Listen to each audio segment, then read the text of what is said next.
Tawa-Tawa Herbal Capsule. Effective talaga to na pampaalis ng dengue symptoms as well as asthma and bronchitis na simptomas din ng COVID-19. So this is my nurse review and we are going to tackle yung mga important dosage and benefits ng Tawa-Tawa capsule na ito.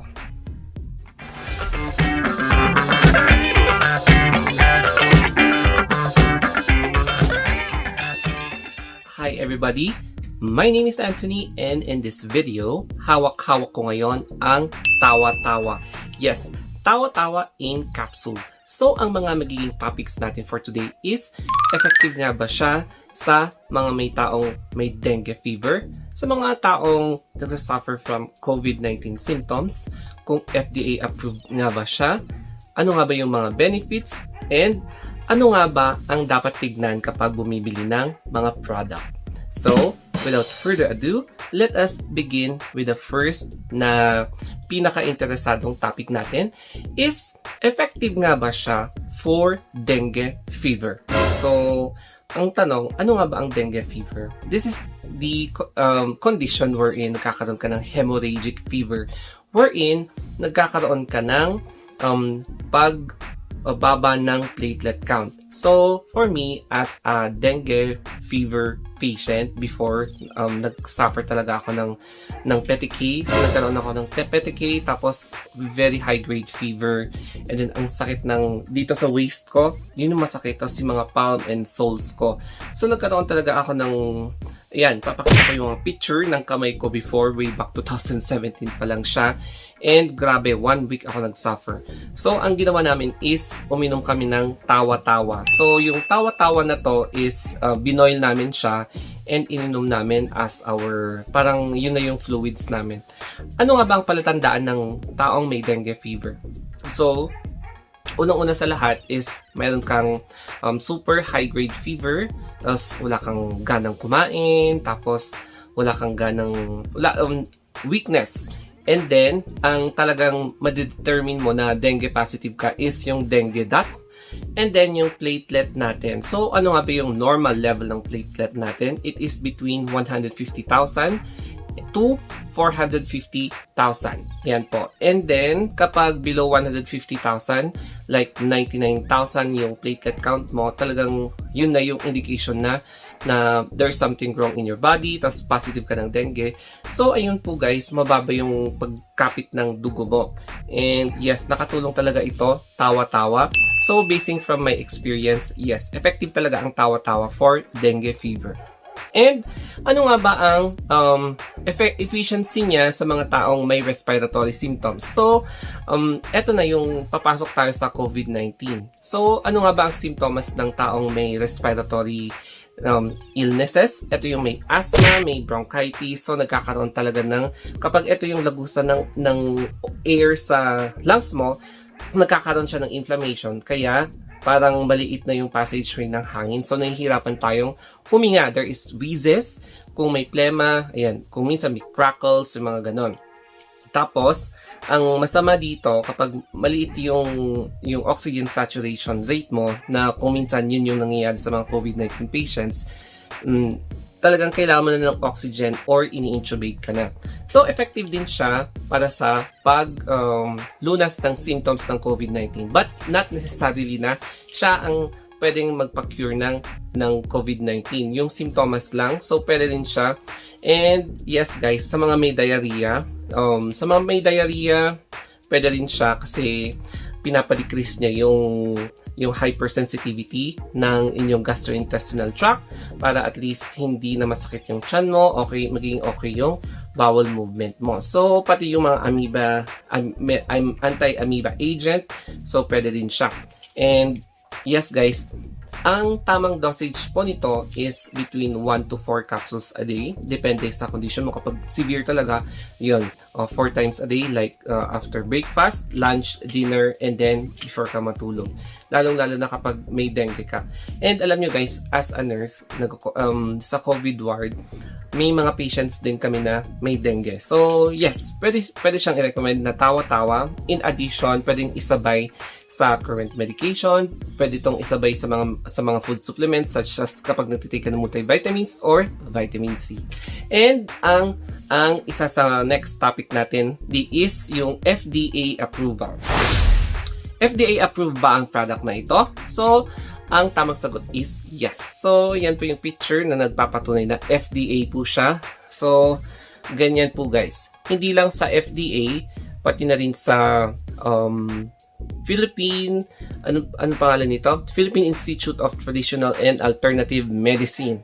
So, hindi lang siya, pati sa DOH. So, FDA approved yan and nagpapatunay na legit ang product na ito. It is really tested and safe talaga siya sa katawan natin. And now, we're going to flip this camera para tignan natin kung ano nga ba yung mga laman nito at i-appreciate natin yung design ng product na ito. Part of the clip ng vlog na ito, I'm going to show you na legit ang product na ito. As you can see in here, it is Republic Act 8423 known as the Herbal Medicine Law.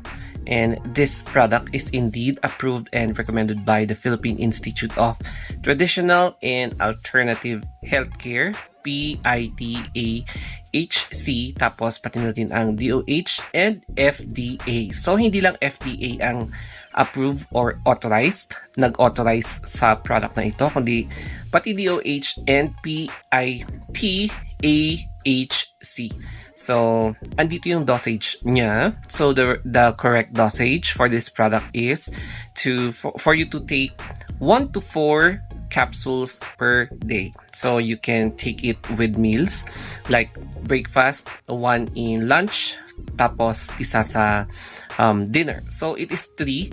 Yun yung parang for me, okay na yung 3. Pero why not kapag medyo hindi talaga okay yung katawan mo, such as meron ka talagang dengue fever, ayan, pwede mong i-take 4. 1 sa breakfast, lunch, dinner, and before bedtime. So, ganun guys kapag severe na talaga yung case mo. Kapag meron kang existing symptoms ng other diseases, if you are pregnant, consult a physician. So, in here, yung DTI niya is, ayan yung number ng DTI niya, and best before December 2023.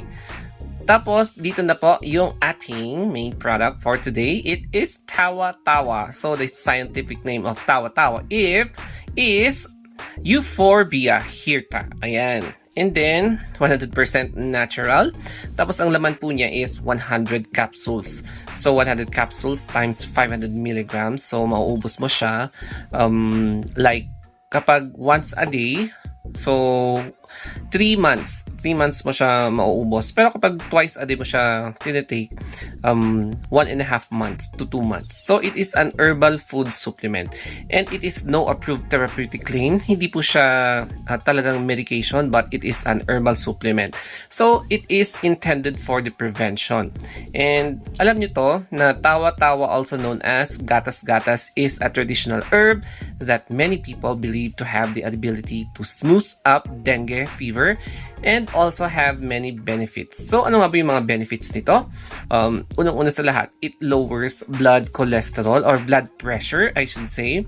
Anti-diuretic, anti-fungal po siya, antibacterial, amoeba agent, anti-amoeba agent, tapos relaxing agent. So, it is also nagkaroon talaga ng scientific na studies na nakakapagpataas siya ng platelet count and thereby decreasing the symptoms of dengue.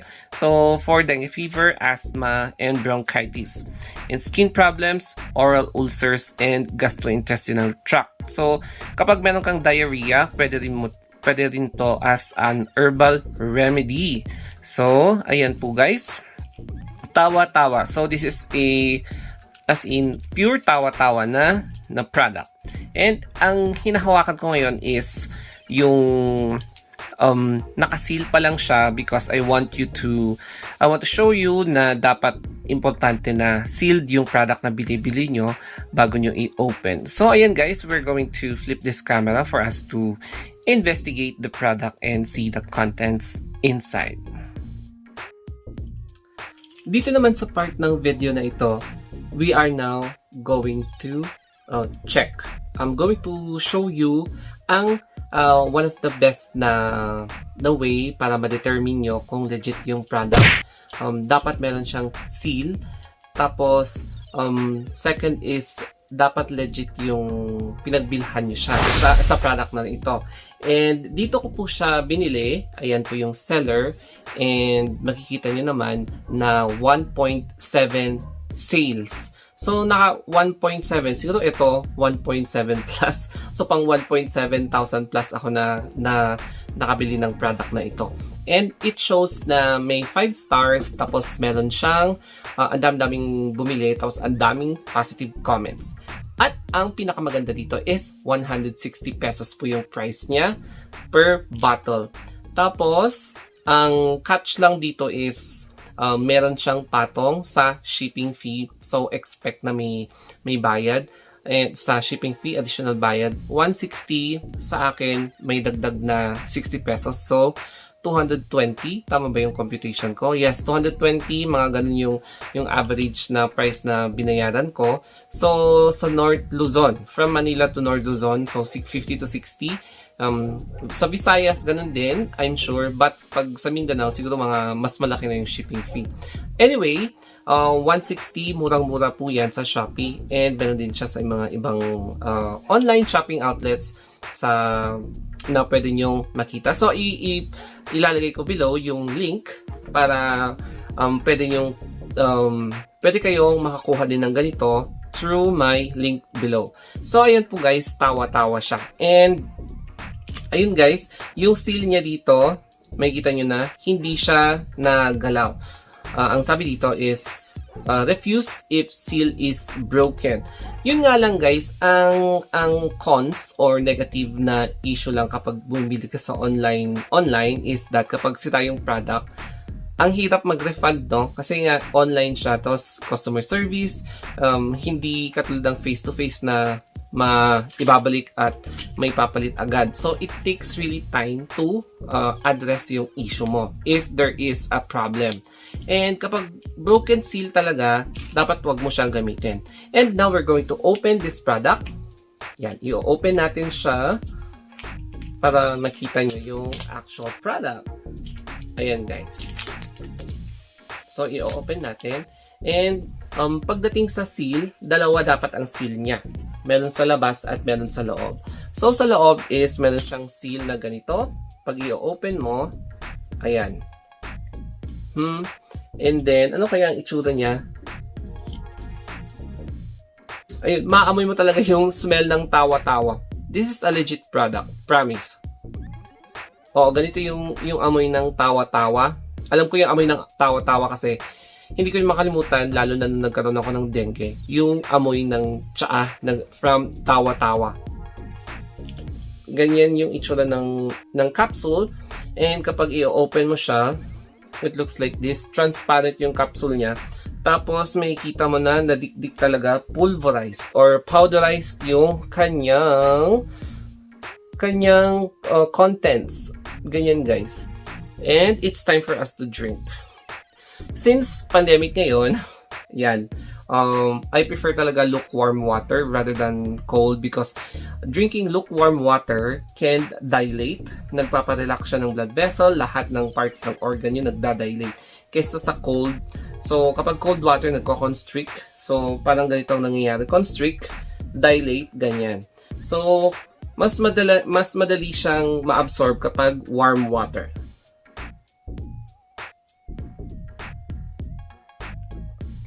Yeah, lasang tawa-tawa talaga.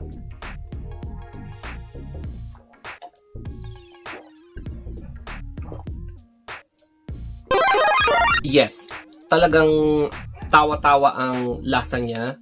Malalasahan mo talaga at maamoy mo na legit itong product na ito.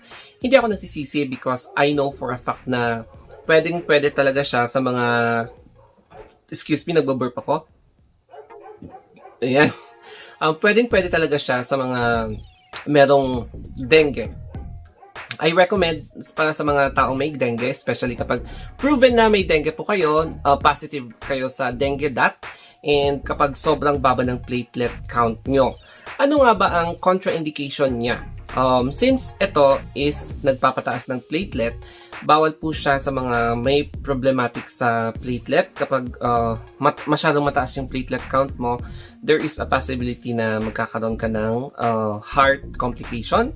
Kapag meron ka ng sakit sa puso, especially kapag masyado nang malapot yung dugo, kaya kung minsan yung mga taong may problem talaga or chronic problem talaga sa heart nila is bawal kumain ng petchay dahil mas lalo napapalapot yung blood. So, yun yung contraindication lang niya.